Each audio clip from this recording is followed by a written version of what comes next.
Welcome to the public meeting dated Tuesday, February 3rd, 2026 at 4:50 p.m. in council chambers at 3 Kirkland Lake Street West and electronic participation. We acknowledge that the town of Kirkland Lake is located on the traditional territory of Algonquin peoples, including, pardon me. We acknowledge that the town of Kirkland Lake is located on traditional and unceded territory of Indigenous peoples. We recognize the presence of these Indigenous people in our community since time immemorial and honor their stewardship and care of these lands. We hereby affirm our continued commitment and responsibility to reconciliation. Call to order in a moment of silence.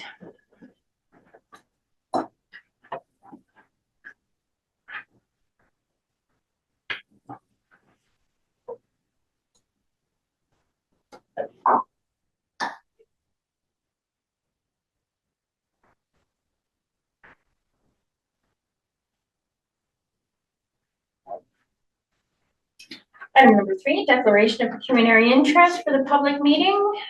There are none this evening. Item number 4, summary of reports, 2026 Mayor's Budget and 3-year capital plan, 2026 capital budget project descriptions, and this will be delivered by our treasurer, Lloyd Crawford. I do want to note that there is a revised attachment 1 as well, under wastewater budgets. Sorry about that. And 2. Attachment 1 and attachment 2. Go ahead, please. Apologize for the second attachment. Just kind of got lost in the shuffle trying to keep up. It's the water and wastewater budget. If you need to know specifically, the prior year-to-date figures are included, and as well as amended attachment 1 as the amended figures in there now. We went through the report in the last meeting. I wasn't planning on going through it in detail other than just to kind of remind you what some of the pressures we're facing. In particular, things like reserves. They're not, they're certainly well within normal limits for a community of our size, but they're not particularly strong if we're looking to change the tax rate significantly, the tax levy, I should say. Sorry, need to be a little bit different about that. I included the debt schedule, just a reminder, just to kind of give everybody a heads up on what happens when we go open borrow and the effects it has on the budget. We had some discussion around the capital budget, a couple of questions and some other questions. I did get one email question, which I would like to just quickly kind of comment on. The question wasn't a specific dollar amount type of question, but it was asking for some understanding of one of the groups that we're using within our budget presentation. So they were asking about admin and other contracted services. Again, that question showed up in our last meeting and I wasn't particularly well prepared for it. So tonight I'll give you a little bit of a better answer. So admin and other can range quite a bit depending on which department it's coming out of. So for example, within admin and other and treasury, I have tax write-offs in there. Most departments have travel and training, postage, courier, telephone, photocopy type of expenses, legal, and a very large one for the most part across the board is insurance. And in my department, audit is in there. Contracted services vary widely ranges across departments. So, that most departments have some type of software licensing or software support. We're living in that world now where everybody takes their cut when you will open your computer. The contracts, you're well aware of many of them. So Aqua, in water, wastewater, public works, they're an extensive contractor. Building planning have their support contracts for their permitting and their inspections and stuff like that when needed. TPR, it's a range of services, medical services like physiotherapist and stuff like that. And a very large one is, of course, our garbage contract, which is again in public works. So I just wanted to kind of give you an idea of what, there's just one line within the budget, but they're very varied. Unlike, salaries and benefits is pretty easy to identify. Debt is easy to identify. Those two have quite a few components to it. And you saw the presentations where everybody kind of gave you a big, quick summary, so the summary that's in the report, I won't go through again. First time, 3-year capital, which we talked about somewhat, but we kind of focused on the first year, which is perfectly normal. But the other 2 years are there is our best estimates of what we think is coming. Important to take a look, and I think that's more or less everything I wanted to summarize. Thank you for that. Item number 5, confirmation of notice. Madam Clerk, how was notice given? Notice of the public meeting was given in accordance with the Town of Kirkland's notice bylaw 2557 by publishing said notice on the town's website more than 14 days in advance through the publication of the 2026 mayor's budget schedule as of December 18th, 2025 in the local newspaper, and specifically by publishing a public notice as of January 23rd, 2026. Supplemental notice was also published in the town's various social media streams and within daily local radio broadcasts. Thank you. Item number 6, correspondence received. Madam Clerk, have you received any correspondence prior to today's meeting time? Madam Mayor, I confirm that there's been no correspondence received by the clerk's office with respect to this meeting. Thank you for that. Item number 7, comments, questions from members of the public. I'm just going to take the time to remind all members that wish to speak. When you come up to the podium, please state your name and your address, and we will take speakers at this time. Sorry to be the only one again. Good afternoon, Madam Mayor and Council. Thank you for the job you guys do at this table. I have a few questions and comments and observations regarding the budget. Sorry, Mr. Soroshin. I was kind of hoping, Name Danny and address. Soroshin, Thank sorry, you. I apologize, Madam Mayor. Clerk would have probably waved at me second here. I was kind of hoping Ms. Schumacher was here because I'd like to thank her. Every Friday morning when I drop Patty off at the hospital, we drive through the back parking lot. Her building looks awesome. And I know the care inside, when my mother was there, was second to none. So I'd like to thank Tanya for that. Also in the budget, she must have did lots of work because everything is funded. Thank you to her. So Mr. CEO, if you could pass that on, I hope she's watching. Item number 1. Could we please, after we have this little discussion about the crosswalk at Civic Park, which is going to be funded by a little bit from DSAB, would it be possible to finish the one at Federal School? And I'm just wondering out loud if there's a police report to determine who took the pole down. Next one, item number 26, the snow stops at the ice pad. Please fix the east trough if you're going to go into that. East troughs have been freaking damaged for over 3 years, and they're now damaging the nice freaking skating track that you have, which I use almost every day in the summer. If anybody wants to go rollerblading, I'm there most days, I'll take it. Kind of a little bit of health and safety item concerning the camera at the back of the complex. Could either be fixed or replaced to protect the taxpayers or the users of the facility. That comes from a personal experience for Patty and myself. CAO is aware of it, so is the director. Next one, Parks and Rec. We had a demonstration or presentation last week. She brought it to our attention that increased cleaning supplies are going through the roof. My question is, why would you decrease your budget by $40,000? If you used it last year, wouldn't you not be using it this year? And, sorry Lloyd, but she has here on this one, administration and other, how could it decrease by $92,000? That's a big number. Number 6, streetlights. Could somebody please explain to me the contracted service for $30,000?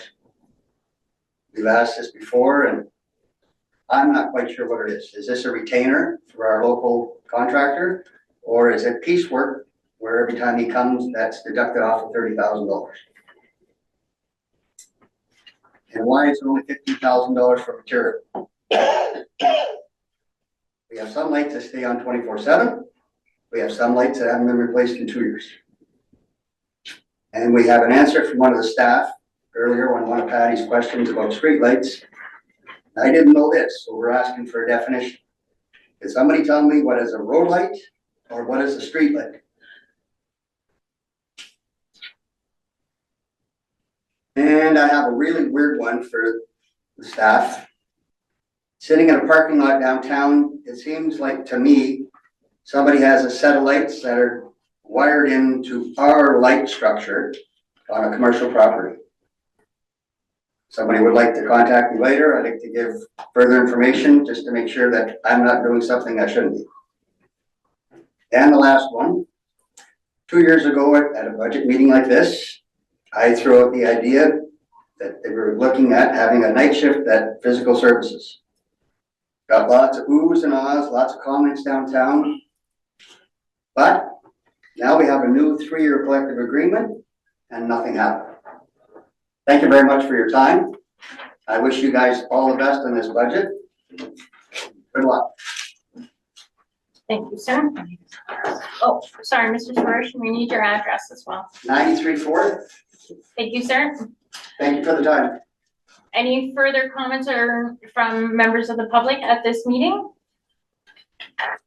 Nothing further noted. Madam Clerk, please read the direction.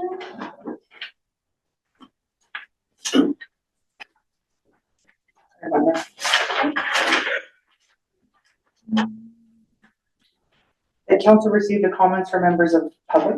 The council received the unaudited 2025 operational year-to-date information as noted in revised attachment 1 to report number 2026 Corp 003 as requested by the mayor and supplied by the treasurer. And the council received the unaudited 2025 operating and capital year-to-date information as noted in revised attachment 2 to report number 2026 Corp 003 as supplied by the treasurer, and find that the treasurer provide answers to questions posed during the public meeting at the special council meeting scheduled on Tuesday, February 10th, prior to deliberations. Thank you. This is the direction moving forward. And item number 9 is meeting is adjourned.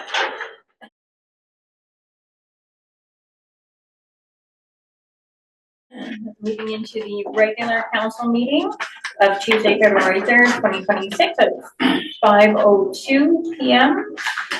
in council chambers at 3 Kirkland Lake Street West and electronic participation. We have called to order at 5:02. We will not have a moment of silence nor redo the land acknowledgement. Item number 3, approval of the agenda, moved by Councillor Ranger, seconded by Councillor Casey Owens. It resolved that the agenda for the regular meeting council held on Tuesday, February 3rd, 2026 be approved as circulated. All in favor? Opposed? None noted. Item carried unanimous. Item number 4, declaration of pecuniary interest. Councillor Owen. Through you, your worship, I have a couple of declarations here. I, Rick Owen, am declaring a deemed pecuniary interest on the agenda of the meeting February 3rd, 2026. The open meeting agenda item 14.1. It is a deemed. The matter may affect my parent, my spouse, or my child. The nature of my interest is as follows. My son Brian is an employee of Agnew Legal Minds. My second declaration is I, Rick Owen, am declaring a deemed pecuniary interest on the agenda of the meeting dated February 3rd, 2026, open meeting, agenda item 8.3. It's deemed this matter may affect my parent, my spouse, or my child. Nature of my interest is as follows. My son, Brian Owen, is an employee of Agnew Legal Minds. Thank you for that. Anything further for members of council? Noted. Item number 5 is civic petitions. There are none this evening. Pardon me. Item number 6 is delegations and presentations. Also, there are none. Item number 7, approval and acceptance of minutes.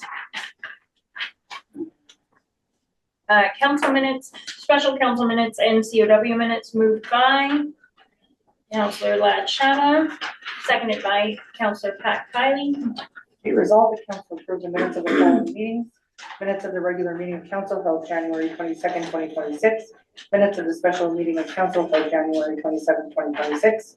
And minutes of the committee of the whole meeting held January 27th, 2026. All in favor? Opposed? None noted. Item carries unanimous. Local and regional board minutes moved by Councillor Ranger, seconded by Councillor Casey Owens. Be it resolved that council received the minutes of the following meeting, minutes of the Kirkland Lake Public Library Board held December 4th, 2025. All in favor? Opposed? None noted. Item carries unanimous. Item number 8, reports from municipal officers and staff. 8.1, proposed policy and procedure framework, moved by Councillor Ranger, seconded by Councillor Kiley. Be it resolved that report number 2026 CAO4 entitled Proposed Policy and Procedure Framework be received, and that council approve and adopt the policy and procedure framework policy as presented, and that administration is authorized to revise all previously approved policies and procedures to conform with the policy and procedure framework as presented, and finally that the authorizing bylaw be presented for 3 readings on February 18th, 2026. Thank you. And this will be presented by CAO Alan Smith. Thank you, sir. Amendment to members of the council. The purpose of this report is to present a corporate-wide policy and procedural framework that modernizes how municipal policies and procedures are developed, approved, reviewed, and managed. The proposed framework is intended to ensure ongoing legislative compliance, improve governance clarity, and support timely and effective administration. The proposed framework clearly distinguishes between corporate policies which require council approval, which form part of the public record. Also, administrative policies which are approved by the CAL and govern internal operations. And also, this framework outlines procedures which support policy implementation. By clarifying approval authorities and standardizing templates and review cycles, the framework aligns with best practices in municipal governance, supports accountability and transparency, and respects the distinct rules of council and administration set out in the Municipal Act. And there are no financial implications associated with adopting the proposed framework. However, there is an alternative to this policy and procedural framework that I'd like to mention that's not really in the report. Alternatively, if council feels more comfortable in having all policies being brought forward to them for approval, administration can do that. Administration would take the procedural section of the policy procedural framework and convert it to a standard operating procedure for policy development for the municipality, which would help with the creation and management of policies. Staff would follow a standard procedure for developing policies. This would include, for instance, standard responsibilities for the document author, which procedure she must follow. A standard format to be followed with supporting documentation, type of language used, policy numbering system, how policy documents are assessed, and how policies are monitored, evaluated, and reviewed. By having such a standard operating procedure in place, a framework that will encourage consistency, clarity, and quality in the development, review, and approval process associated with all policies and procedures established by the corporation can still be achieved. So if that was the alternative that council would also like to entertain, there is a motion that can be brought forward for that. So that concludes my brief presentation, and welcome any questions. Thank you. Questions or comments from council? Councillor Owens. Thank you. Through you, Madam Mayor. When I read this one on Friday, I was reminded of a bad episode of Seinfeld. Coffee table, book about coffee tables, a policy about policy, and the more I read it, the more I got upset. This is exactly why it is getting harder and harder for residents to deal with the town of Kirkland Lake, because we are adding layer upon layer upon layer upon layer of policies. This policy, the way it's written, before you brought in that little spiel at the end there, and I know how we got to that little spiel at the end there, takes away more power, more oversight from council. We got elected to set policy. That's what we received, and I'm sorry I don't have it anymore, but the first term in office, we received this little cardboard clip from the clerk at the time, from E4M. And that's clearly defines on the left side, what is our role as council? And one of the first one, if not the first one, is to set policy. That's our job. And this document, the way it's written, tries to take that away from us. In a not so subtle, like, you know, kind of hidden in there in 36 pages of fancy words. And that's where it becomes a problem, because we're given reports that are getting bigger and bigger and bigger. And you guys keep saying quality over quantity. And I don't think it's quality anymore. I think there's too much stuff given to us, and stuff is kind of hidden in these policies or these reports. And then when we try to raise your hand and question something, well, as per council's decision, oh darn, we passed that and it was written there. I did not understand the way it's being presented to us. And it was a good example of it last week. I don't want to rehash that, but the whole truck episode is kind of a extension of that. So the way it's presented, this is a hard no for me. Go back to the drawing board, rewrite it, redo it. This is a hard no. And I'm not moving off of that. No matter what amendment or motion is presented, I'm not voting in favor of it. Anything further from members of council? Councilor Shabba? Yeah, through you, Madam Chair, it's a question of clarity to the CEO. How many let me see, where is this here?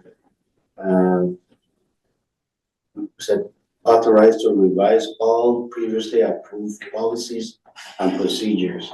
We're talking about a lot of them. So how many we have to go back and revise? I mean, that's a lot of work for whoever will be doing this, I imagine. But my question is how many of these policy and procedure that we have to go back and revise? Just, I mean, you know, the way you put it, I guess you want to, but what he's talking about, maybe to conform to legislative reform. I don't know how many of those policies, how many of those ones that are not in conformance with legislative reform that we have to shift to that.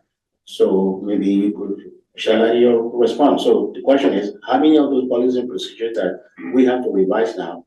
And out of that, how many of those are due to legislative reform? Thank you. To you, Madam Mayor, we have to review the policies to really see which ones will require reviewing. There are some which do require reviewing. I cannot give you an exact number. The ones that are listed in one of the appendices, Yeah. You know, we have to go through policy by policy to see where they are at, you know.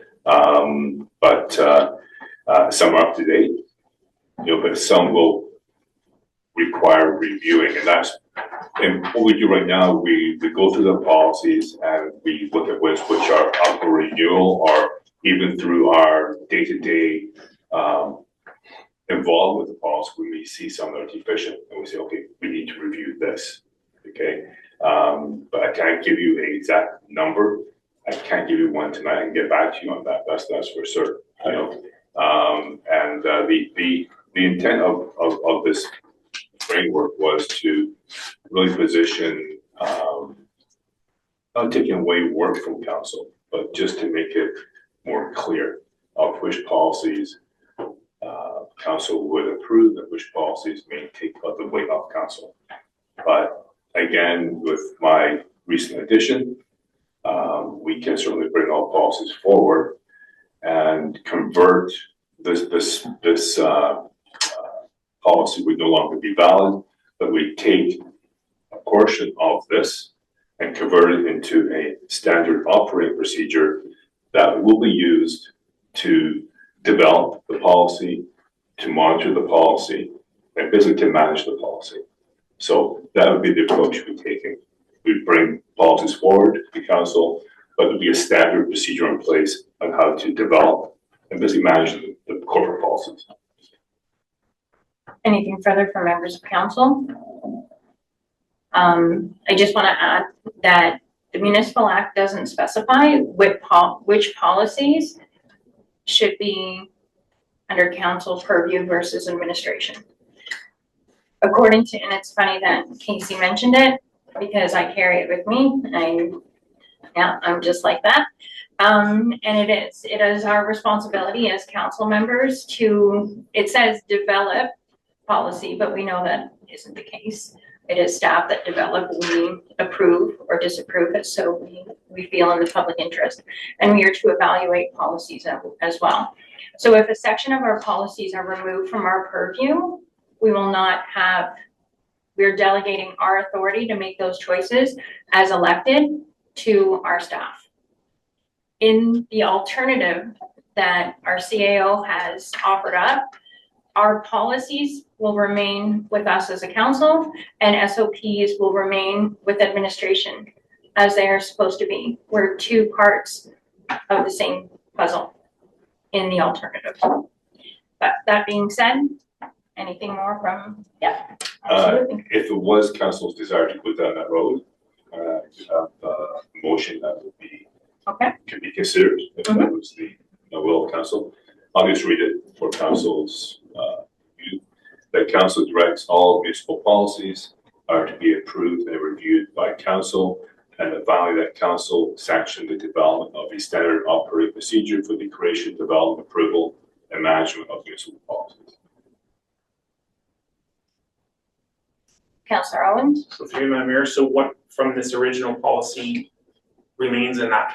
And that's my fear, because there's a lot of information, and if not everybody has read it, as it's often the case, fully, there's stuff in there that may come back and bite future councils.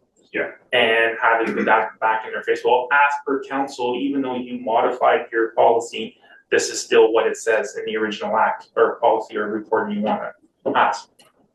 I'm here to councillor, this policy would no longer be in effect, that we would just take out the standard operating procedure, the procedural portion of that of this draft policy and convert it to a standard operating procedure. The policy which will be in operation at all. We just take portions of this to turn it to an SOP. So for example, our numbering system. If you're authoring from a staff person who's authoring the policy or procedure you have to go through to bring to SMT, for example.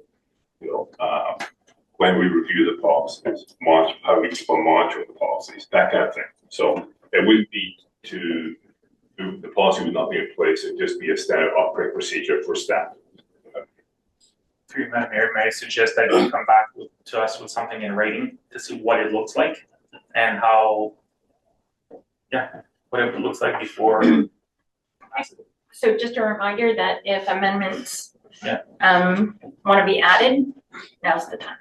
So how would I formulate? So Defer. Are we Defer, deferring okay, or so are we the giving motion- direction for this to happen? This is my question. So I would see something like this report we put aside and brought back through what the CEO verbally presented to us at the meeting. Whatever, however you want to formulate that or put it in writing, that's how I envision it if you want my support on it. Okay, I don't know, I don't know, I don't know how else to word it, that's what. Okay, okay. through Madam Mayor, if I'm understanding correctly, an amendment to have a deferral to present a standard operating procedure on the 4 things to do with policies that come before council for approval. Sure. Okay. If someone's agreed with it, so, Just a second. second. Councillor Owen? I just, that's second. Oh, okay. So Councillor Owen has seconded. Sorry, I didn't see that. So amend to defer this report. Yeah, I'll read it out loud if you'd like. Yeah.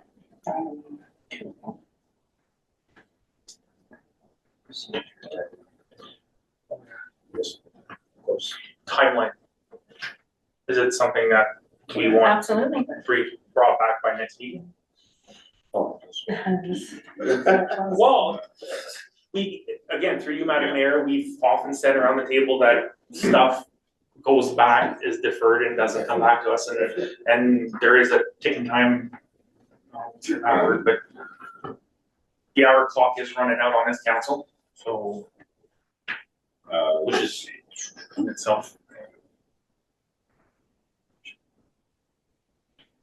Not okay, so next meeting is a budget meeting, so how about Yeah. we say next meeting, next regular meeting of council? Or 2 meetings of council? How about, March? You have one member of senior management team. just, Part-time, waiting on the- Madam Chair. Because it impacts. Sorry, Councillor Shava? Just a question to the CEO. Is there a sense of urgency to this? Or not? Given, there's not a sense of urgency. You, Councillor Dykens? Thank you, Madam Mayor, through you, to council. I want to follow up on what Councillor Wong said. We don't want it to get lost. It may not be urgent, like in the next week or month, but we don't want it to get lost. So if you think March, maybe the second week or second council meeting in March, we don't know what your schedule's like, but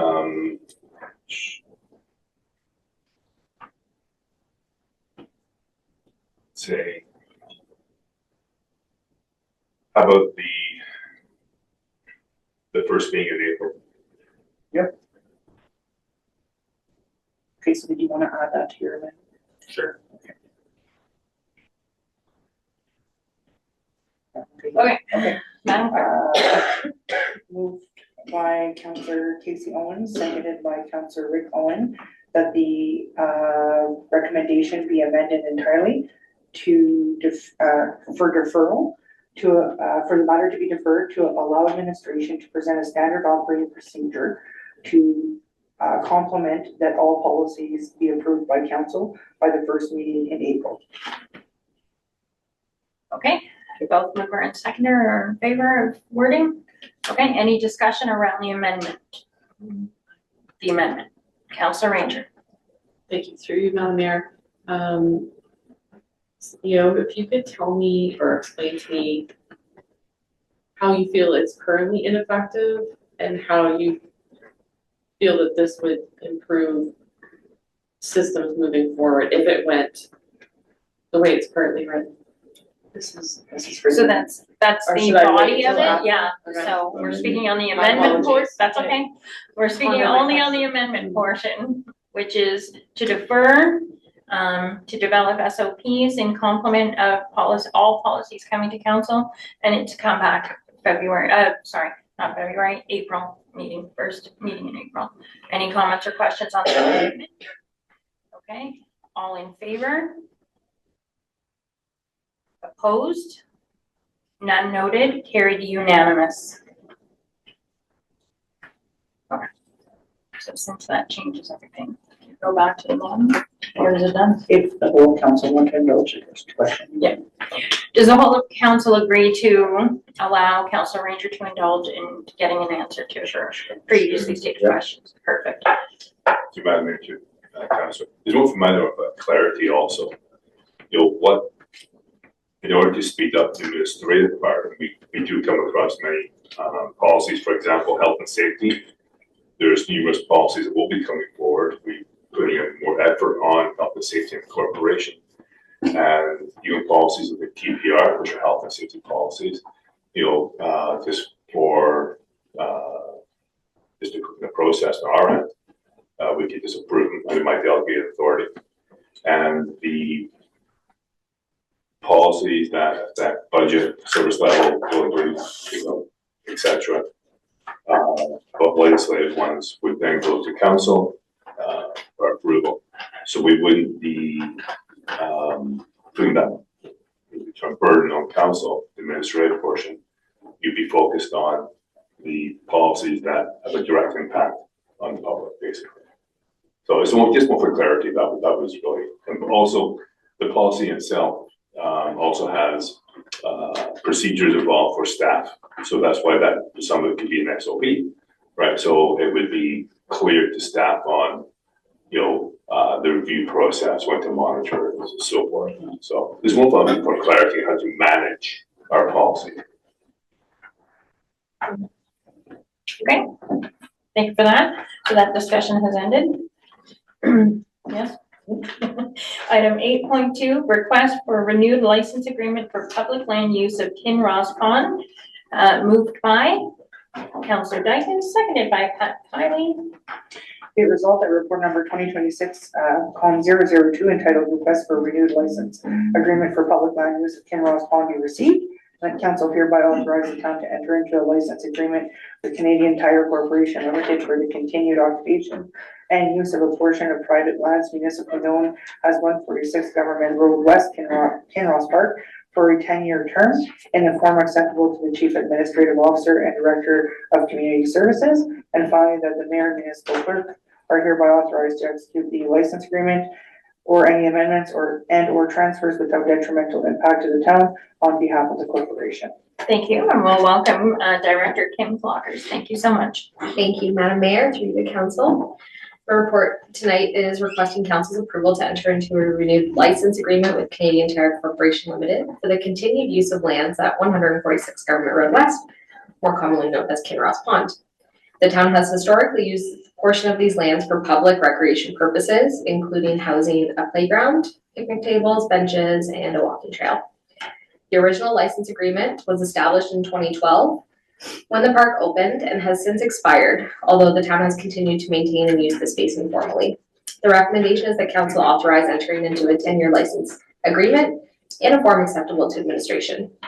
It is important to note that the proposed agreement is a license, not a lease. It grants the town permission to use the land for recreational purposes, but not to create ownership or tenancy rights. This structure maintains flexibility for both the town and the landowner while allowing continued public use. There are very minor financial impacts associated with this agreement. The one being that Public Works will now support route access and safety by grading the parking lot monthly or as required, which helps maintain an accessible outdoor recreation space for our community. That concludes my short presentation, and I'm happy to answer any questions. Any questions or comments? Councillor Kiley. Through your worship, seeing that Kinross Pond is a showcase for the community, when we have heavy rainfall, it is absolutely brutal. The land, the lay of the land. Can we not put 4 or 5 loads of gravel there to fix that? Because it's very disturbing. You go there and you have to walk an extra mile to get to the pond. It's a mess. 3 or 4 loads of gravel would certainly do the job. Through you, Madam Mayor, to Councillor Kiley. So in speaking with the Director of Public Works, they have graciously offered to grate the parking lot on a monthly basis or as needed, because I do agree that the ruts created there are bad. In terms of adding loads of gravel, I'm sure that's something that can be discussed. And we'll see if we can get it into the operating budget, but I think we'll need to see a season where we grade it monthly, and hopefully we won't have any of those ruts. Thank you for that. Follow-up? Yep. I appreciate the grading aspect. That's not gonna solve the problem. There's so many dips and doodles in that parking lot that need to be needs gravel applied. So I hope we can consider that. Councillor Owens, then Councillor Dyken. Through you, Madam Mayor, there's 2 parts to it. The first part is for budget purposes, I believe you may already own the gravel to be able to do it. If I remember the calculation of the pool last year, it was a bit of a miscalculation and on them, and we got a huge pile of gravel. So that's. I'm not. It's just a suggestion. You can do what you want with the suggestion. Are we sure though that this is the first time this has never come to us before? Because I'm having a deja vu moment where previous I know it says like it wasn't renewed, but I remember this whole conversation about lease with Canadian Tire coming in the past. At the end of previous council, I'm not sure if I'm the only one to remember this, or I was foreseen in the future on this meeting. Yeah. Through you, Madam Mayor, the only time that I've seen it, I actually wasn't working for the corporation at the time, was in 2012. with the Okay, initial it just bylaw. something's come up and I did a bit of research and I couldn't find anything, but Sorry, just to add to that, I think that was more of the discussions around the establishing of the reserve fund. I think we had a really fulsome discussion at that time, but it was so it could be tied into previous that. council though at the end of the current. Okay, sorry, Councillor Dykens. Thank you, Madam Mayor. This is just a question. I thought I had heard at some point that Canadian Tire was gonna pave all that, because there's big trucks that park there, and I think if we keep putting in gravel and grading, like it's just, I don't know. I understood it was gonna be paved, so I don't know where that went, or maybe I misunderstood.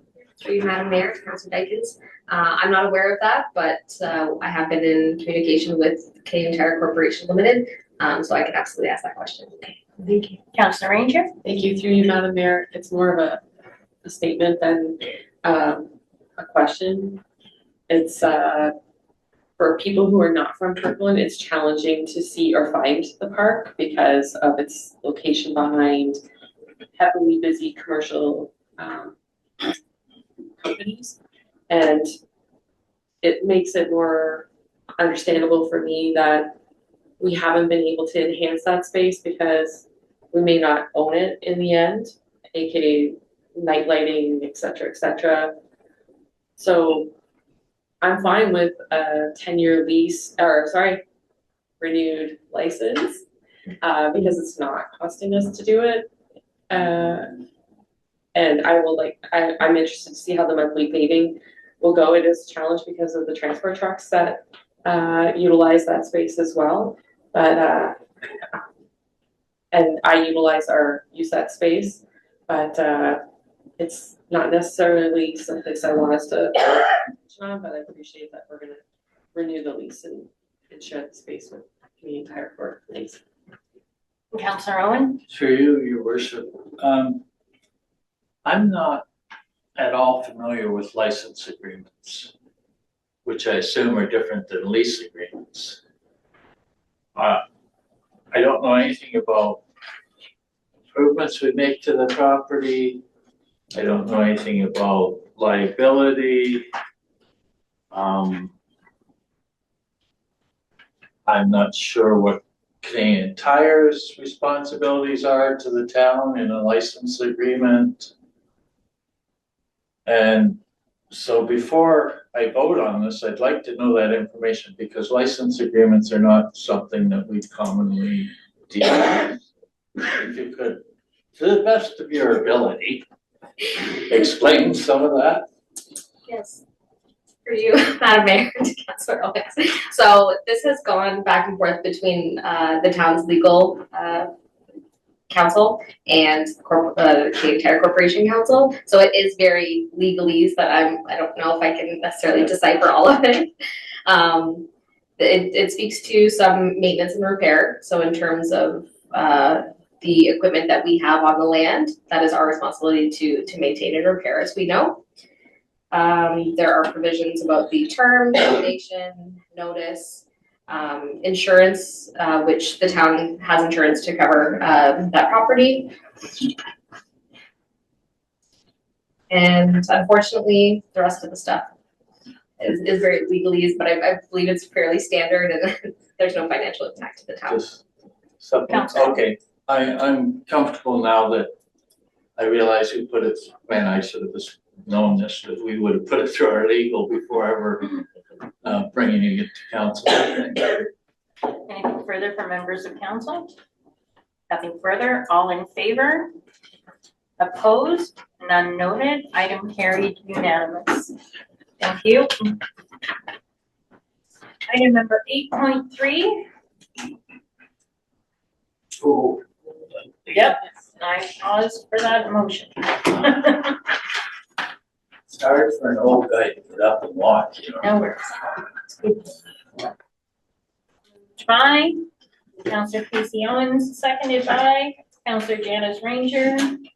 Be it resolved that report number 2020-DV001 entitled Request to Purchase Mining Claim L5941 North Park Mining Claim L2880 lots 157 on plan M1417 and surrounding streets and laneways and Eagle Mines Limited be received. And that council approve the sale of land for mining claim through L5941 North Park Mining Claim L2880 lots 1 to 57 of plan M1417 and the surrounding streets and laneways to Eagle Mines Limited in the sum of $200,000. And that the proceeds of sale be transferred into the Residential Development Reserve Fund for future land purchases. And that the mayor and municipal clerk be authorized to execute the offer to purchase and all appropriate sale documents as may be required. And finally, that the corresponding execution bylaw be given 3 readings at an upcoming meeting. Thank you, Madam Clerk, and we're going to welcome Planning Administrator Jenna McNaughton. Thank you so much.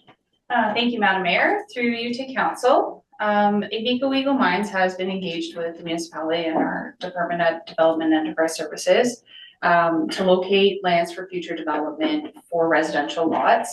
With the development of the Upper Beaver Mine and the ongoing operations at the Macassa Mine, they've identified a need to develop residential lots to meet that anticipated demand of the additional personnel they'll need.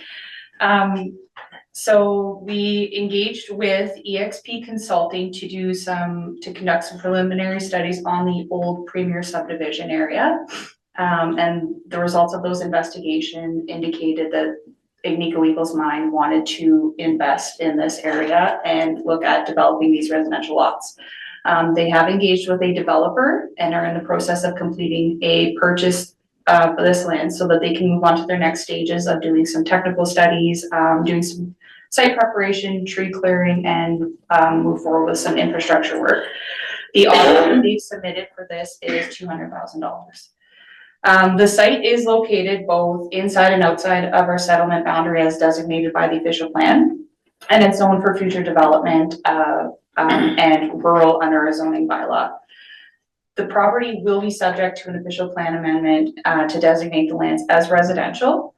Although we are undergoing our update of our official plan with the intent of expanding our settlement boundary, this timeline to complete the official plan doesn't line up with their phase 1 of the project. So they would be looking at doing an official plan amendment and concurrent zoning bylaw amendment so that we can designate those lands as residential high density. In regards to the declaration of surplus land, we did do this back in October of 2025.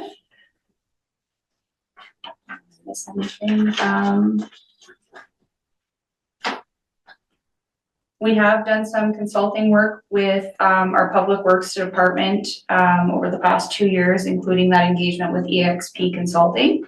And we've also engaged with our planning consultants along with the Ministry of Municipal Affairs and Housing in relation to this.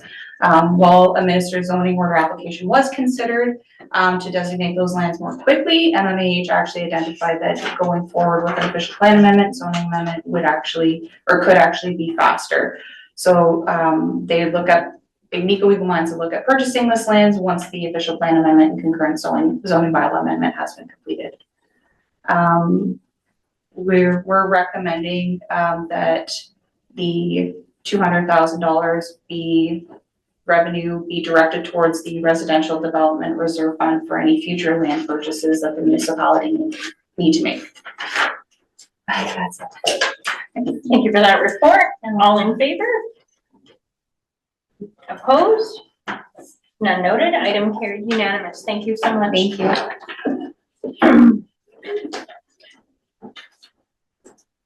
Great job.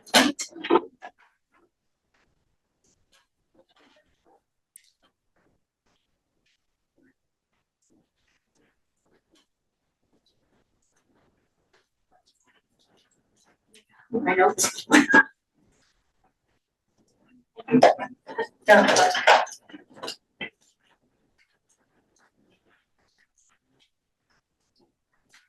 Yeah, item number 9, members' motions. Item number 9.1, Mayor Stacy White, interlibrary book rates with Canada Post. Notice, Federation of Ontario Public Libraries, interlibrary loans. Moved by Mayor Stacy White, seconded by Councillor Rick Owen. I'll read the motion. Yes, please. Whereas the Corporation of the Town of Kirkland Lake provides financial support to the Texas Centennial Public Library, and whereas interlibrary loans, ILL, in Ontario is a system of borrowing and lending books between library systems across the province, which allows library members to access books not held at their local library through a mutual borrowing agreement between various Ontario public libraries. And whereas changes to the Canada Post Corporation Act in Bill C-15 eliminates the provisions which provided a reduced rate of postage for library materials lent by a library to a borrower, including by means of an interlibrary loan. And whereas interlibrary loans are an essential part of how libraries in Canada operate and rely on the provisions of the Canada Post Corporation Act to provide access to materials for the millions of library users in Canada. And whereas should Canada Post increase rates without any oversight from the Parliament of Ontario or the Government of Canada, as C-15 would permit, libraries across Canada will be devastated, putting a strain on already surging library budgets and threaten the library's ability to offer this essential service for access, equity, and literacy for all. And whereas Council for the Town of Kirkland Lake desires to support the function of local libraries through the province, recognizing the importance of interlibrary loan program. Therefore, be resolved that Council of the Corporation of the Town of Kirkland Lake support the letter as drafted by Dina Stevens, MLIS, Executive Director of the Federation of Ontario Public Libraries, as attached, and find that a copy of this motion be forwarded to the Prime Minister of Canada, the Minister of Finance and National Revenue, Parliamentary Secretary to the Minister of Government Transformation, Public Works and Procurement, Chair of Standing Committee on Finance, Chair of Vice Chair, Standing Committee on Government Operations and Estimates, Conservation Shadow Minister for Government Transformation, Public Works and Procurement, the Premier of Ontario, members of Parliament for Cascades and Timmins go up, members of Provincial Parliament for Timiskaming and Cochrane, the Association of Municipalities of Ontario, the Federation of Northern Ontario Municipalities, the Federation of Canadian Municipalities, and all municipalities within the district of Timiskaming. Thank you very much. Mayor, can you speak to the motion, please? Thank you, for you, Acting Mayor. So this should be an easy sum. First, I want to say this is just another case of downloading. So what they're going to do is they're going to remove the financial burden from Canada Post and download it onto libraries, which means it's downloaded into the tax levy. So this is basically what's happening. The current legislation protects this service. And as it states, if we remove that, the board of Canada Post can remove this benefit. And what that does is it takes a library like Kirkland Lake with approximately 40,000 books. Currently, we have access to millions upon millions of books across the country. In one case, we've actually sent one of our books to Nova Scotia because here in Kirkland Lake was the only library that had this specific offering. So you can imagine how it's going to affect not only Kirkland Lake, but across the country. Also in this legislation, if the wording is allowed to continue as is, it can possibly take away the postage for the deaf as well. So there's really, this is a detriment, not only to libraries, but to many members of our community. Thank you very much, Councilor Owen, seconder. Anything to say? To you, Acting Mayor, we know how little money libraries have. We had a very good report just recently about the services they provide and the importance they are to every community. I don't think it's fair for Canada Post to pick on the little guy, which in this case is the libraries, and ultimately it's you and me and any library member who might use that service. I think it's not going to solve Canada Post's financial problems. They're much bigger than interlibrary loan postage. And they should go back to the drawing board and find other areas to to cut and resolve their problems and at the same time not put added pressure on local libraries. Thank you. Thank you. Anyone else? Yes, please. Just a comment, I thank the mayor for bringing this up as somebody who also sits on the library board. I think they're going after low hanging fruit when, like Councillor Owens has said, Canada Post has much bigger issues. A lot of library users are students, seniors, geared to income, and we're all struggling. This is not a place to look to save money or to put that burden on municipalities. I've said it repeatedly, the downloading where we don't have a choice or we can't express our concerns and issues. I fully support this letter. Thanks. Anyone else? We have got the question. All in favor of the motion? Be against? Motion is unanimous. Item 9.2, moved by Mayor Stacey White, seconded by Councillor Kirsty Owens. Supporting nation building opportunities for highways 11 and 17. For now, letter to Prime Minister, highways 11 and 17. St. Charles resolution, highways 11 and 17, 2+1 and 4-4 lane options.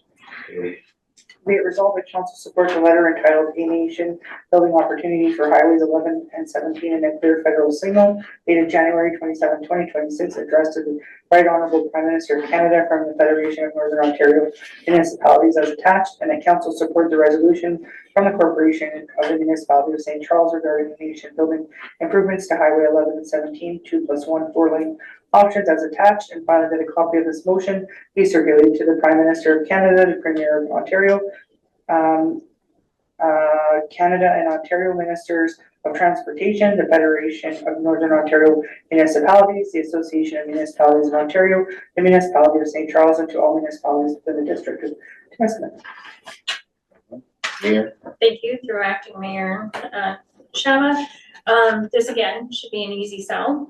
I just wanted to take note that at the recent TMA meeting, which Councillor Rico and I attended, FUNM executive has noted that they have started talking directly with the feds now. They've sent delegations to Ottawa to speak on this behalf, and have had several pieces of correspondence back and forth with federal levels of government. They are asking for a public statement of the 50% contribution to the twinning projects. Though it's to note, current legislation already does state that they are 50% responsible. It is just a matter of getting it on public record, and it puts more pressure on the province to bring forth those changes that we so desperately need for these highways. It's not very often that we actually lobby the federal government from our seats here, but it's definitely important that we advocate for all of our people because we all need to travel those highways. Thank you. Thank you, Councillor Owens. Through you, Acting Chair, I think the mayor did a pretty good job. It's no brainer. All right, anyone else? Yes, Councillor Owens. Yes, through you, Acting Mayor. This is something that's very close to my heart because it's affected my family directly. On one occasion, while traveling with my daughter to take her to hockey, due to poorly maintained winter roads, I totaled a vehicle, and I know the traumatic effect of what that has. For months and months afterwards, every time I drove by that section of highway, it was an awful feeling went through me. My one grandson has been involved in two major motor vehicle accidents on Highway 11. The first one, he was too young to remember, but it was black ice again for winter maintenance. The second one, two of my grandchildren were involved, and it turned out to be a fatal. The driver of the other vehicle was. And now, if they're listening to the radio and they hear Highway 11, they automatically say, that's the highway where we crashed. And that accident was a year ago Christmas. they're still traumatized by, I don't know the circumstances of that accident. We've been hearing about this 2+1 forever, it seems. And whenever I ask the people that have managed to push this to the forefront, and there was money set aside for it, it always seems like they get told it's gonna be next year. Well, you know, in Northern Ontario, we have to travel for medical. And recently, I had to go to Sudbury for a medical appointment. And the pavement on Highway 17 is terrible.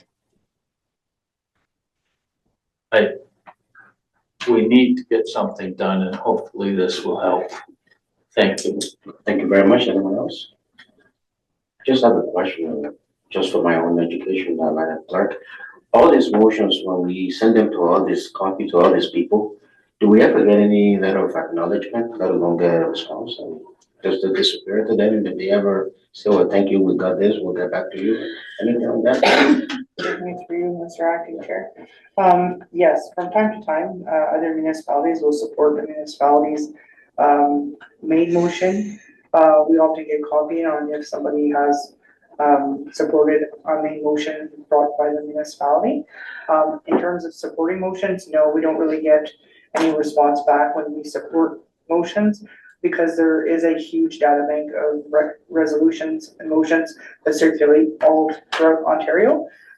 But this is part and parcel of why you would copy Phenom and AMO in your motions, because they are ensuring, in essence, that all municipalities are aware of the issues that are faced in the specific districts, and they're ensuring that they can lobby as much as those associations feel that need to bring to the attention to the province or the federal government for those issues. Yeah, thank you very much. Just coming back from Timmins, from New Lisbon today, on Highway 11, 2 accidents, just one day, 2 accidents. A little bit of road solution. So the pressure is on the government to do something about Highway 11 and 17, and I'm glad that all the political parties, they're all on board. The IDP, Liberal, whatnot, they're all on the side of getting improvements to Highway 11 and 17. So, everybody else want to say anything for this? If not, all in favor of the motion? Anyone against? The motion is unanimously carried. Mayor, you can resume your chair.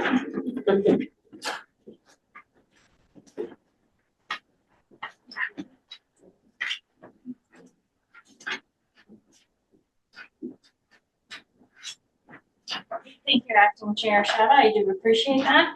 Item number 10, reading and considerations of bylaws. There are none this evening.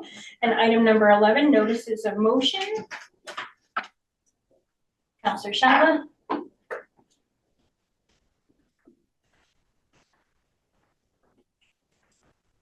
Do a title. Sorry about that.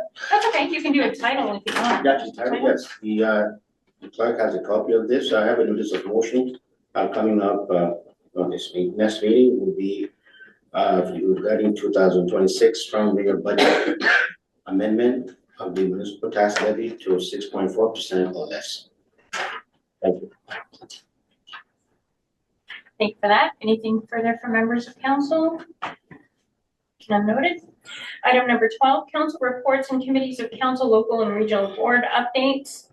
Any council members wish to share? Councillor Dykens. Madam Mayor, is this where I share about Wilma? Yeah. Thank you. Through you to council. On behalf of council, I attended the Rural Ontario Municipal Association 2026 annual conference in Toronto from January 18th to the 21st. Municipal leaders gathered to discuss rural issues, share ideas, and advocate for solutions to the challenges that face rural communities in Ontario. There were over 2,000 participants. Before I continue, I'd like to thank our clerk and deputy clerk. It makes it much easier to attend a conference such as this when all the flights and hotel rooms are booked and conference material made available, so thank you both. A common theme of the conference in the plenary sessions, zone meetings, workshops, and concurrent learning sessions were fourfold. First, the downloading of services from province to municipalities, aging infrastructure and low tax base in rural communities, causing taxation issues locally. One group, I believe it was AMO, estimated that to address all the infrastructure needs in Ontario, it would cost $1 trillion. So I took out my checkbook, no, just kidding. Thus, with insufficient provincial funds, it became a competition between municipalities for government funding and places great taxation pressure on municipalities and its residents. Two, there was great concern about the global political instability and its effect on Canada and Ontario. Third, the incivility and inauthenticity of social media activity.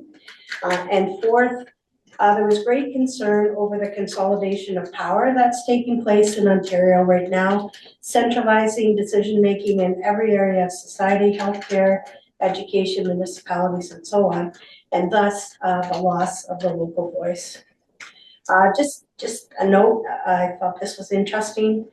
Rural Ontario has 17% of the province's population, 17%, and we pay 31% of Ontario's roads and bridges. Someone said this, and it seems to be true.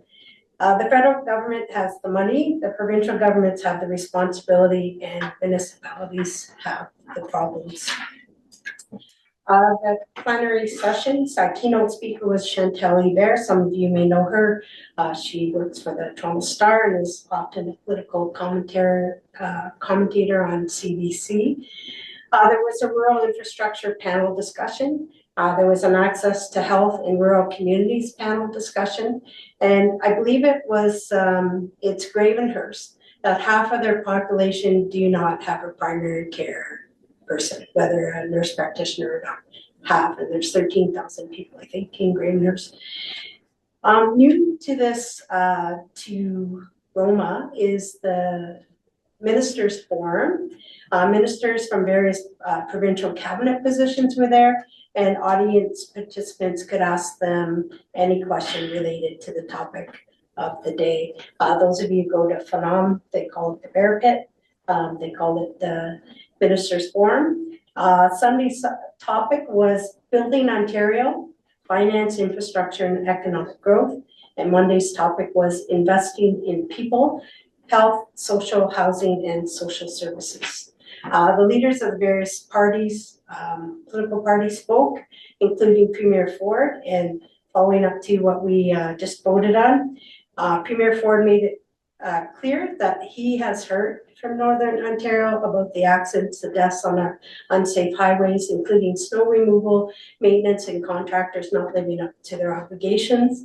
He mentioned the 2+1 planned expansion, said the government is moving on all this, and maybe our letter will help with that. He also mentioned Ontario's Ring of Fire. It's an active claim area of about 8,000 square kilometers. It's located about 500 kilometers northeast of Thunder Bay, and it contains one of the most promising mineral development opportunities in the world and is expected to be Ontario's economic engine for the next 100 years. The Premier said that the road into the area is ready to begin being built this summer. Just a few, of interest, some of the learning sessions, leveraging new opportunities to draw housing in rural Ontario, getting accurate information to residents, investment dollar earned, tax dollar saved, the opportunity to finance municipal infrastructure and municipal finance planning. One of the highlights, or the most important thing we did on Monday afternoon, CAO Smith and I delegated with Acting Ontario Minister of Infrastructure, MPP Todd McCarthy, and his staff. And thank you to CAO Smith and his staff who worked hard on and provided the delegation briefings. We believe that our request for assistance for water infrastructure improvements and to secure water supply from climate change risks we believe they were positively received. MPP McCarthy assigned one of his staff to work with CAO Smith and his staff to apply for funding when it comes ready. The highlight for me anyhow was the Age-Friendly Communities Ontario Recognition Ceremony. I attended it on Sunday night at the conference and had the honor of receiving a certificate on behalf of council and staff. The town of Kirkland Lake was recognized for its extraordinary efforts and dedication in making our town an age-friendly community, helping our residents to age well. So this is a big shout out to our staff, especially in the past. Our age-friendly community plan can be accessed through the town website. It was generated by Physical Services in 2018, and I'm sure it's added to since then. The Government of Ontario funds this Ontario Age-Friendly Communities Outreach Program through the Ministry of for Seniors and Accessibility, and it's managed by the Center for Studies in Aging and Health in partnership at Queen's University. There seems to be, there may be some great value in building on what we've already done in our town to promote lifelong wellness to help residents age well. I believe there's retention benefits as well. I think we can leverage this. But again, I plan to speak with the mayor to see if she sees value in to looking into this and seeing if we can build on what we already have done. And not just that, but to let it inform our decision making. Thank you to the clerk. That is the northern region at the Age-Friendly event. And a lot of these were cabinet ministers and bureaucrats, and then some of the other communities. So thank you for indulging me in that report. Thank you for that. Anything further from members of council? Councillor Shava? Yeah, to you, your worship. This is just feedback from some community members. They were very, very happy the way the budget presentation rolled out last meeting, especially the invites to the other agencies, OPP and then DSAP. However, I guess what was maybe missing was the invite to the Northeast Ontario Health Unit. We don't know, maybe the budget is there or not, but unless you weren't here, but maybe. Sorry, just in future. to make a note. Yeah. At that meeting, I did state that they were invited, Okay. but they were unable to Oh, I see, okay, attend. all right. So the invitation did go out, they had accepted, but unfortunately, due to circumstances, they couldn't make it, so. Oh, I see, okay, Yes. yeah, so then they pointed out, we got a lot of information coming out as well, so maybe in future, they will be Yeah. participant and we'll see their budget. I'm sorry to say it, anyways. But people are very Yeah. happy to see all of that. Yeah. Out in the open, so I Mhm. hope we see more, Yeah. do that and see more of that in future. Thank you. Absolutely. Councillor Owens? Through you, Madam Mayor, to short answers, no, I haven't. Oh, okay. So the main recurrent theme with Northeastern Public Health right now is that due to the merger, everything's slow. So the budget will be ready when the budget is ready. I don't know how else to say it. While we're on a topic of Northeastern Public Health, there is an invitation out to the community on Friday, February 5th, between 10 and 5 p.m. to, well, the hour, no, it's not 5 p.m. I thought it was 2 10 p.m. to 12. 10 to 12, yeah. Yeah. In the email we just got, it says 10 to 5 p.m. I was reading it up with this. Oh, okay. Email you sent out Okay, at some my point, but apologies. yeah. Yeah. So it's 10 to 12, which is the reason why I cannot participate, because they seem to forget that some of us work outside of those hours. So it's an invite to the public. Anybody can show up, and the office is at 31 Station Road. It's to celebrate the 1 year of the merger.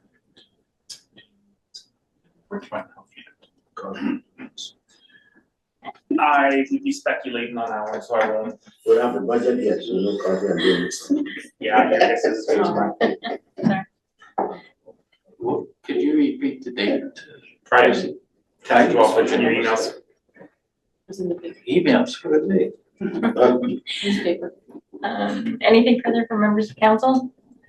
I don't have too much, I was away parts of January, but the parts that I was here were exceptional. We did get invited in very short notice to attend a unveiling of sorts in Etobicoke for the train. In 24 hours, we made the decision that it was in the best interest of the town of Kirkland Lake that I go. And so we rallied the troops and we got down there, and honestly and truly, it was one of the best decisions we've made, I think. Because of the short notice, so few mayors actually had the opportunity to attend the event that I had more than 20 minutes with the Premier Doug Ford. And in that time, I was able to say to him that in the scope of the province, 500 homes may not seem a lot, but in a town of 8,000, it is a historic change. And he used that exact phrase off teleprompter during his speech, so I was quite proud of that. And not only that, during Roma, when he was speaking about the Northlander, he did mention Kirkland Lake by name. In the 8 years that I've sat at this table, our name, the name Kirkland Lake, has never been on our Premier's tongue. So the fact that we got his attention and specifically called out, I am hoping that that translates in the future to dollars. Other than that, Councillor Owen and I did attend TMA, and honestly and truly, the biggest news out of that was the bottom letters. So other than that, that is it. Madam Clerk, moved by Councillor Ranger, seconded by Councillor Patrick. Be resolved that the verbal updates from members of council be received. All in favor? Opposed? None noted. Item carried unanimous. Item number 13, proclamations and recognitions. There are none this evening. Item number 14, 14.1.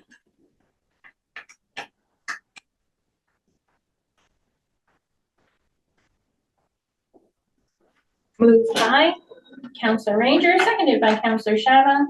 Be it resolved that council sanction the call of a public meeting to hear an application for a proposed zoning bylaw amendment for vacant lots north of Woodfield Road for Nico Eagle Mines Limited on Wednesday, February 18th, 2026 at 4:50 p.m. All in favor? Opposed? None noted. Item carried unanimous. Thank you.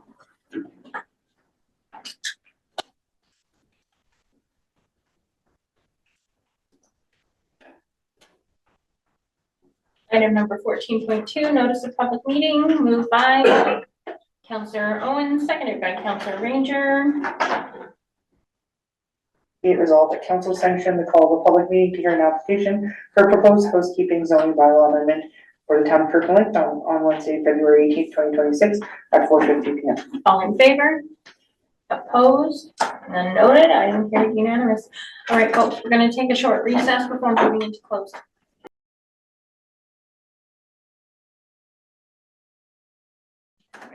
So we're gonna reconvene to council so we can move into in camera. Moved by Councillor Ranger, seconded by Councillor Shava. Be it resolved that council adjourn in camera at 6:16 p.m. pursuant to section 239(2) of the Municipal Act 2001 as amended to discuss a proposed or pending acquisition or disposition of land by the municipality or local board.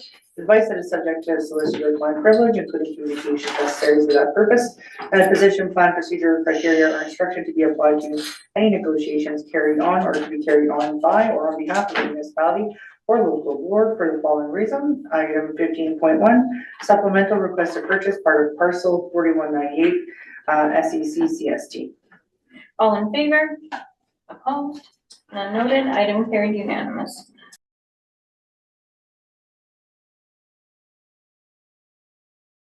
So now we will reconvene from close.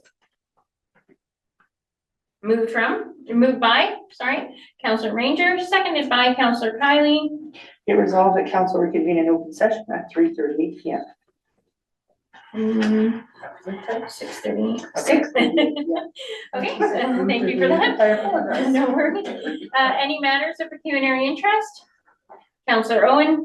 Through you, your worship, I, Rick Owen, am declaring a deemed pecuniary interest on the agenda of the meeting dated February 3rd, 2026.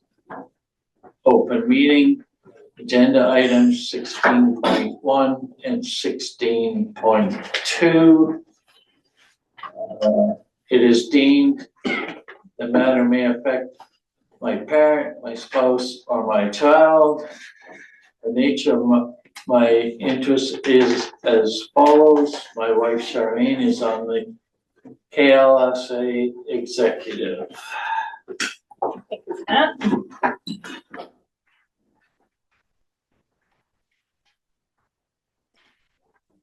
You can just move on. Yep. Thank you, sir. Item 16.1 supplemental. Request to purchase part of parcel 4198 CST. This will be presented by Director Labrador. Moved by Councillor Ranger, seconded by Casey Owens. Be it resolved that report number 2026 DEV 002 entitled Supplemental Request to Purchase Part of Parcel 4198 SEC CST portion of Queen Elizabeth Park be received, and that municipal lands described as part of Parcel 4198 SEC CST portion of Queen Elizabeth Park be declared surplus, that in accordance with subsection 71410(1) of the town sale and other disposition of land policy, that the notice period be lifted to allow for a bylaw to declare the subject land surplus be presented for 3 readings on February 3rd, 2026. That council approve the sale of land described as part of parcel 4198 SEC CST portion of Queen Elizabeth Park to 1654817 Ontario Limited for the sum of $20,000, and that official notice be given to the Kirkland Lake Soccer Association to cancel the lease agreement for the use of the Queen Elizabeth Soccer Field effective May 4th, 2026, and that up to $20,000 of revenue from the land sale be allocated towards upgrades for the soccer field located at Stan Johnson Park and Baird Park, and that the mayor and municipal clerk be authorized to execute the offer to purchase and all appropriate sale documents as may be required, and finally that the execution bylaw for the sale of the property be given 3 readings at an upcoming meeting. Sorry? Yeah. Director. Thank you, Madam Mayor, through you to all of council.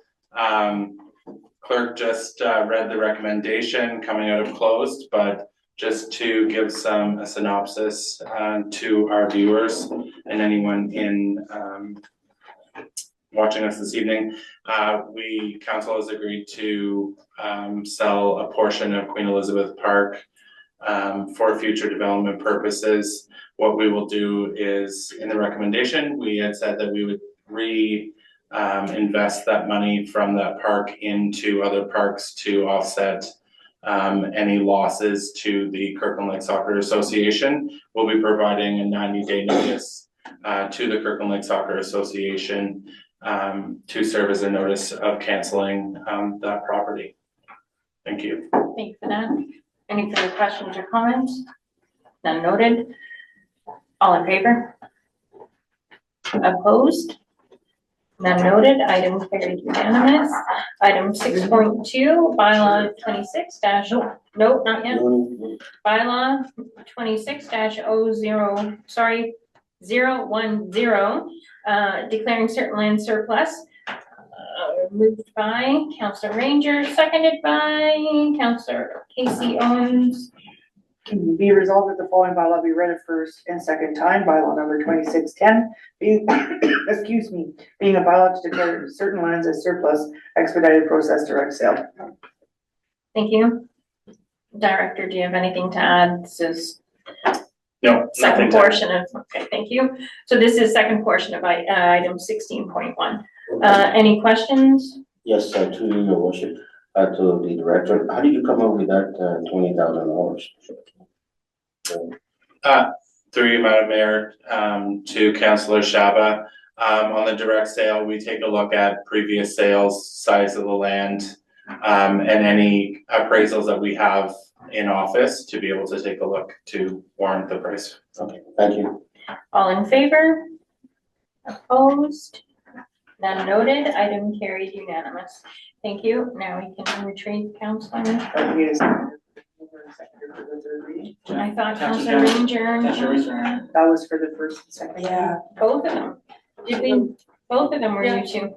I called it. Ladies go. No, for first and second, but not. No, I did not do the third.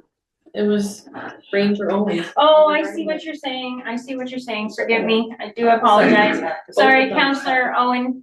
Just for a second. Yeah, Oh, sorry. I do see what you're saying. Forgive me. that's your, try. that's your Yeah, exercise. it's the other portion that I usually skip over. So there's three kicks of the can. Okay. Okay, sorry, so the recommendation for the third reading moved by Counselor Ranger and Counselor Shaba. Be it resolved that the following bylaw be read a third time and numbered, passed, signed, and sealed. Bylaw number 2610. All in favor? Opposed? Item carried unanimous. Okay, Oh, yeah. sorry. I do apologize to the clerk. That is a strong learning curve. We're almost.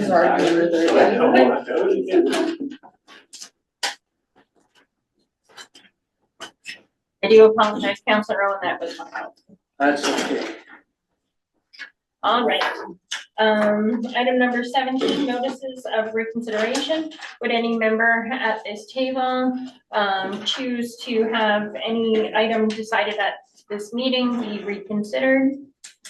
Nothing noted, thank you all. Item number 18, confirmation bylaw, moved by Counselor Ranger, seconded by Pat Kiley. Be resolved that the following bylaw be read a first, second, and third time and numbered, passed, signed, sealed. Bylaw number 2611, being a bylaw to confirm the proceeding of council at its meetings held Tuesday, February 3rd, 2026. All in favor? Opposed? None noted. Item carried unanimous. Item number 19, I do move for adjournment, seconded by Counselor Dykens. Thank you very much, everyone.